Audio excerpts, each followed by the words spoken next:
The ICU nurse looked at me and said the 4 words that broke something in my chest that will never fully heal. "Ma'am, are you family?" I opened my mouth to answer, and before I could speak, my husband, the man I had been married to for 19 years, the man whose daughter was lying 12 feet away in a hospital bed with a tube down her throat, stepped between us, put his hand on the nurse's arm, and said, "No, she's not. She's just my ex-wife. She shouldn't be here." The nurse looked at me, she looked at him, she looked at the security guard standing near the ICU doors, and she said, "Beaucoup," very quietly. "Ma'am, I'm going to have to ask you to leave." I stood there for exactly 3 seconds. 3 seconds, in the fluorescent-lit hallway of the trauma ICU at Bethesda Naval Medical Center, while the man I had shared a bed with for 19 years pretended I was a stranger to keep me from saying goodbye to our daughter. Then I did something I had not done in 12 years. I reached into my purse. I pulled out a laminated white card, and I handed it to the nurse without saying a word. She looked at the card, she looked at me, and then she picked up the phone on the wall behind her and said 7 words that changed the next 6 hours of my life. "Get Captain Reyes down here, right now." The phone call. "My name is Sarah Mitchell. I am 47 years old, and until 4:17 in the afternoon on a Tuesday in September, I thought the worst day of my life had already happened. I was wrong. The worst day of my life started with a phone call. I was in my kitchen in Annapolis, Maryland, chopping onions for a soup nobody was going to eat, when my cell phone rang. The number was blocked. I almost didn't answer. The voice on the other end said, "Is this Sarah Mitchell, Emma Mitchell's mother?" I said yes. She said, "Ma'am, this is Nurse Patricia Ellis at Bethesda Naval Medical Center. Your daughter has been in an accident. You need to come to the hospital immediately." I don't remember hanging up the phone. I don't remember getting my keys. I don't remember driving. I remember only 3 things about the next 40 minutes. I remember the sound of my own breathing, too loud in the car. I remember missing the Bethesda exit and having to loop back. And I remember pulling into the visitor parking garage and realizing I had not called my husband Michael to tell him. I sat in the car for 11 seconds trying to decide. Michael and I had been separated for 6 months. Not divorced. Separated. He had moved out in March, into a 2-bedroom rental in Silver Spring with his girlfriend, a 34-year-old physical therapist named Danielle.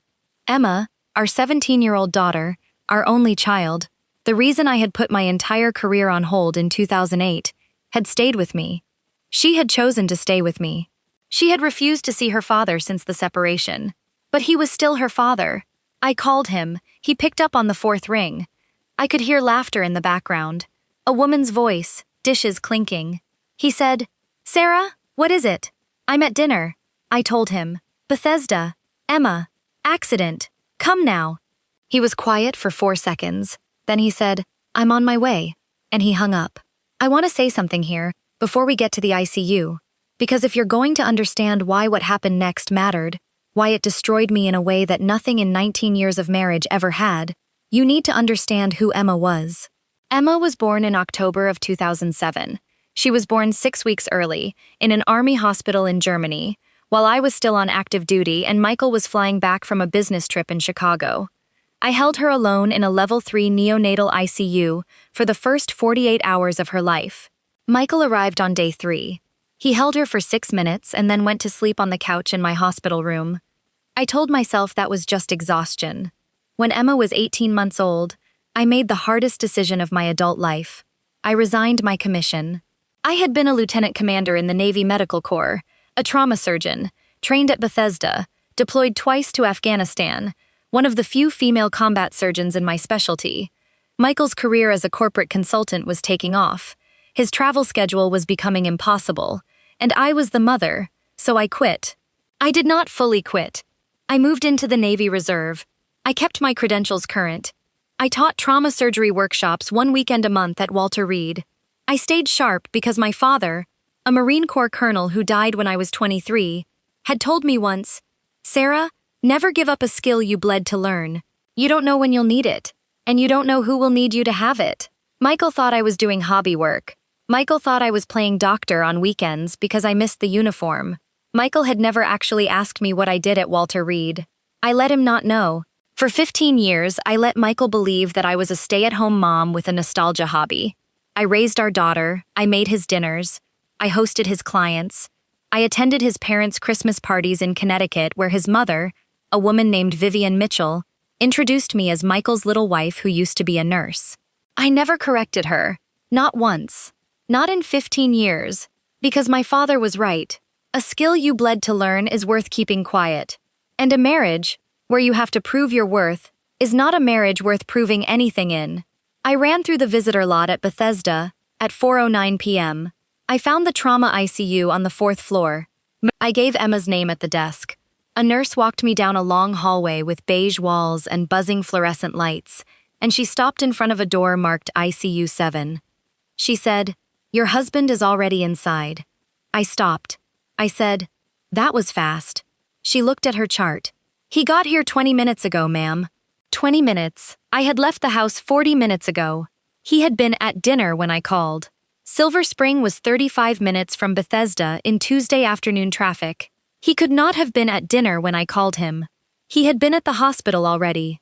Something cold moved through my chest. I walked into ICU 7. The betrayal Emma was lying in the bed. She looked small. She looked like she was 6 years old again.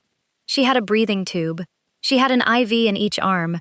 She had a bandage across her forehead and bruising down the left side of her face. Her right leg was in a temporary splint. A monitor above her bed was beeping steadily. A good sign, I knew, from 30 seconds of looking at the numbers. Michael was standing next to the bed. Danielle was standing next to Michael. Danielle, his girlfriend, 29 years old, in our daughter's ICU room. Holding my husband's hand, I stopped in the doorway. Michael saw me. His face went through 3 expressions very quickly: surprise, guilt, and then something worse. Something that looked like irritation. He said, "Sarah, you didn't have to come." I couldn't speak. Danielle looked at me and this is the part I will never forget, for the rest of my life. She gave me a small, apologetic smile, like I had walked into a restaurant and taken the wrong table, like I was the one making it awkward. I walked to the other side of Emma's bed. I did not look at Michael. I did not look at Danielle. I picked up Emma's left hand, the one without the IV, and I held it. Emma's hand was cold. I said quietly, "Michael, what happened?" He said, "Car accident, on Wisconsin Avenue. Some idiot ran a red light. She was walking home from her friend's house." I said, "How bad?" He didn't answer. Danielle answered. Danielle, this woman I had never spoken to in my life, this woman who was standing in my daughter's ICU room holding my husband's hand. She answered. She said, "The doctors said she's stable. They said we should just wait and let her rest." She said we.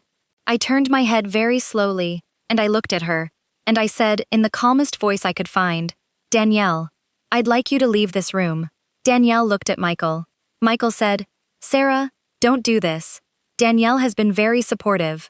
I said, "Michael, our daughter is in the ICU. Your girlfriend needs to leave, now." And that is when Michael did the thing that broke me. He walked around the bed. He walked toward the door. He passed me without looking at me. He opened the door, and he called out, into the hallway, loud enough for the entire nursing station to hear, "Nurse? Nurse, can you come here, please? We have a situation." Nurse Patricia Ellis walked into the room. She was in her 50s. She had gray hair pulled back in a bun. She had the kind of face that had seen 10,000 family fights in 10,000 ICU rooms. Michael said to her, pointing at me, "This is my ex-wife. She's not on the family list. She's here without permission. I'd like her removed." I said, "Michael, we are not divorced." He said, "We are separated, and I am Emma's medical decision-maker, and I would like her removed." Nurse Ellis looked at me. She looked at her chart. She looked at Michael. She said, "Sir, is the patient's mother on the emergency contact list?" Michael said, "I updated it this afternoon." This afternoon. He had updated the emergency contact list this afternoon, before I had even arrived at the hospital, before he had called me. Nurse Ellis looked at me, and I could see it in her face. She knew. She knew something was wrong. 20 years of nursing had taught her to read a room, and this room was screaming at her. But her chart said what it said, and Michael was, legally, the medical decision-maker. And I was, legally, still his wife, but I was not on the list. She said very softly, "Ma'am, I'm sorry. I'm going to have to ask you to step out into the hallway." I looked at Emma. Emma's eyes were closed. Emma did not know I was there. Emma did not know I was leaving. I let go of Emma's hand. I walked out of ICU 7 into the hallway. Nurse Ellis walked with me. She closed the door behind us, and she stood there for a moment, and she said, off the record, quietly, in a voice only I could hear, "Ma'am, I'm sorry. There's a family services counselor on the 3rd floor. She can help you file a—" I stopped listening. Because in that hallway, standing under the fluorescent lights of the Bethesda Naval Medical Center Trauma ICU, I remembered something. I remembered what my father had told me on his hospital bed in 2001, 4 days before he died. He had been a Marine Corps colonel. He had been dying of pancreatic cancer. He had been 80 pounds lighter than the man who had raised me, and he had grabbed my hand, and he had said, "Sarah, never let a small man decide whether you belong in a room." I opened my purse. I had been carrying it for 26 years. Through Afghanistan, through Germany, through the birth of my daughter, through 15 years of Vivian Mitchell's Christmas parties, through 6 months of separation, through every single moment of my adult life. The card was laminated. It was slightly yellowed at the edges. It had my photograph on the front. A photograph of me at 31 years old, in dress whites, my hair pulled back tight.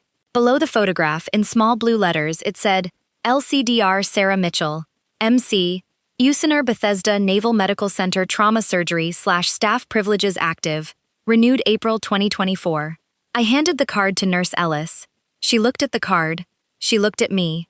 She looked at the card again, and then she reached for the phone on the wall behind her, and she said, "Get Captain Reyes down here, right now." The reckoning Captain Miguel Reyes arrived on the 4th floor of the Bethesda Naval Medical Center Trauma ICU exactly 4 minutes and 12 seconds after Nurse Ellis's phone call. I know because I counted. I counted because I was standing in that hallway with nothing else to do. Nurse Ellis was standing with me. She had not asked me to move. She had not asked me any questions. She had simply handed my card back to me and stood beside me in silence, the way one Navy person stands beside another when something is about to happen. Captain Reyes came through the double doors at the end of the hallway at a full walk. He was in his mid-50s, 6'2", silver hair, wire-rimmed glasses, wearing the white coat of a chief of surgery over a set of Navy service khakis. He was the chief of trauma surgery at Bethesda Naval Medical Center. He had been my supervising resident in 2003. He had been the surgeon who wrote my letter of recommendation for the reserves in 2008. He had been at Emma's baptism. He had also, I would learn later, been the surgeon who had operated on Emma 70 minutes earlier. He walked up to me, he stopped, he looked at me for exactly 2 seconds, and then, in the middle of the trauma ICU hallway at Bethesda Naval Medical Center, Captain Miguel Reyes came to attention and rendered a hand salute. "Commander Mitchell," he said. "Ma'am, it is very good to see you." Nurse Ellis inhaled sharply beside me. Down the hallway, I heard the ICU 7 door open. Michael stepped out. Michael saw Captain Reyes saluting me. Michael saw Nurse Ellis standing at attention. Michael saw the 2 other nurses at the station down the hall who had stopped what they were doing to watch. Michael said, What is this?" Captain Reyes did not lower his salute. He was waiting for me to return it. I did. He dropped the salute. He turned his head, slowly, deliberately, and he looked at Michael. He said, "Sir, may I ask who you are?" Michael said, I'm Emma's father, Michael Mitchell." Captain Reyes said, "Mr. Mitchell, I am Captain Miguel Reyes, United States Navy Medical Corps, Chief of Trauma Surgery at this facility. I operated on your daughter this afternoon. I am the reason she is alive." Michael's mouth opened. He didn't speak. Captain Reyes continued, "I understand you have asked hospital staff to remove your wife from your daughter's ICU room." Michael said, We're separated. She's not." Captain Reyes held up one hand. Michael stopped talking. Captain Reyes said, "Mr. Mitchell, the woman standing next to me is Lieutenant Commander Sarah Mitchell of the United States Navy Medical Corps Reserve. She is a board-certified trauma surgeon. She holds active staff privileges at this hospital. She is also, and I want to be very clear about this, one of the finest combat surgeons this Navy has ever trained. She has forgotten more about pediatric trauma than the entire attending team on your daughter's case will ever know. And you are telling the Chief of Trauma Surgery of the United States Naval Medical Center that she is not family?" Michael was silent. Danielle appeared in the doorway of ICU 7. She saw the salute. She saw Captain Reyes. She saw the nurses watching. She stepped back into the room and closed the door. Captain Reyes turned to Nurse Ellis. Ellis, correct the emergency contact list. Effective immediately. Commander Mitchell is Emma Mitchell's next of kin, medical proxy, and consulting physician on her care team. Effective now. Nurse Ellis said, yes, sir. Captain Reyes turned back to Michael. And I want you to understand, this is a man who once, in Kandahar in 2007, performed a splenectomy on a Marine, on the floor of a Humvee during a firefight. This is a man who does not raise his voice.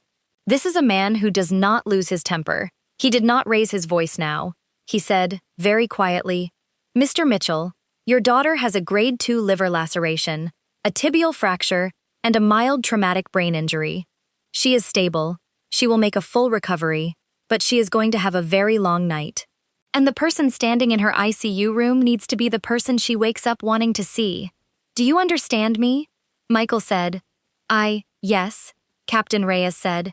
Then I am going to make a recommendation. As Chief of Trauma Surgery, as the physician of record on this case, as a Navy officer with 31 years of service, I am recommending that you and your friend take the elevator down to the lobby, and that you not return to the 4th floor until Commander Mitchell tells us she would like to see you. Are we clear? Michael nodded. He walked to the door of ICU 7. He opened it. He said something to Danielle. She came out. They walked past me, past Captain Reyes, past Nurse Ellis, and they walked down the long hallway toward the elevator without speaking. The moment the elevator doors closed, Captain Reyes turned to me. His whole face changed. The command posture dropped. He was suddenly the man who had been at Emma's baptism. He said, Sarah, I'm so sorry. She's going to be okay. I promise you, she's going to be okay. And for the first time since 4:17 that afternoon, I cried. The recovery Emma woke up at 2:47 in the morning. I was sitting next to her bed. I had been sitting there for 10 hours. Nurse Ellis had brought me a chair, and a blanket, and 3 cups of coffee. Captain Reyes had checked on us twice. The night attending had come by at midnight, and had introduced himself formally as, Dr. Kim, ma'am, it's an honor to have you here. Emma opened her eyes. She saw me. She blinked twice. She tried to speak, but the breathing tube was still in. She squeezed my hand instead. I said, Emma, you're okay. You're at Bethesda. You were in an accident, but you're okay. I'm here. I'm not going anywhere. She squeezed my hand again. They took the breathing tube out at 6:30 in the morning. She was hoarse. She was tired. Her voice was very small. She said, Mom, where's Dad? I said, he's in the lobby, sweetheart. Would you like to see him? She thought about it for a long time. Then she said, not yet. That was 3 months ago. Emma is home now. She is walking without crutches. She has started her senior year of high school 2 weeks late, but her teachers are letting her make up the work. She has scars on her leg and a small one on her forehead that her friends have decided is cool. She has not asked to see her father. Michael filed for divorce 4 weeks after the accident. He did not contest any of the terms. Our lawyer told me he had wanted to fight for the house and for shared custody. She also told me that his lawyer had, very quietly, called her one afternoon and said, please tell your client that if my client goes forward with a contested divorce, there is a possibility that a certain incident at Bethesda Naval Medical Center will come out in the proceedings. My client would prefer that not happen. I signed the papers on a Wednesday.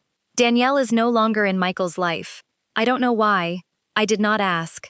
Vivian Mitchell, Michael's mother, the woman who introduced me as Michael's little wife who used to be a nurse, for 15 years, called me 2 weeks after the accident. She had heard from a friend at the country club about what happened in the hallway of the ICU. She wanted to apologize. I did not take the call. I have taken exactly 1 call from that family since the divorce was finalized. It was from Michael. He called me last month. He said he wanted to see Emma. He said he was sorry. He said he had made the worst mistake of his life, in that ICU hallway. I said, Michael, the mistake wasn't in the hallway. The mistake was that you spent 19 years married to a woman you never bothered to ask a single real question about. That is a mistake you made every single day. I am not angry about the hallway. I am tired about the 19 years. I hung up. I went upstairs. Emma was doing her homework at the kitchen table. She looked up at me and she said, was that Dad? I said, yes. She said, are you okay? And I looked at my daughter, my 17-year-old daughter, who had almost died on a Tuesday afternoon in September, who had woken up in an ICU and asked for her mother.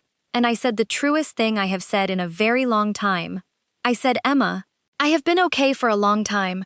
I just didn't know it yet. Captain Reyes calls me every few weeks. He wants me to come back to Bethesda full-time. He says they need a pediatric trauma attending. He says the position is mine if I want it. I have not said yes. But I have not said no. Last week, I took my old dress whites out of the garment bag in the back of my closet. I hung them on the back of the bedroom door. I looked at them for a long time. Emma walked past. She stopped. She said, Mom, is that yours? I said, Yes, sweetheart. That is mine. She smiled. She said, Good. It's about time. If you have ever been erased in a room where you were the most qualified person present, if you have ever had someone you loved introduce you as somebody smaller than you actually are, I want you to do one thing for me. I want you to leave a single word in the comments below. Just one word. Tell me the rank, the title, or the truth about yourself that the people in your life have never bothered to ask about. I read every single one of them. And if this story reminded you that quiet dignity always wins in the end, subscribe. Because next week, I'm telling you about a woman whose stepmother spent 20 years calling her the charity case. She wasn't. She had bought the family business 6 years earlier. I'll see you there.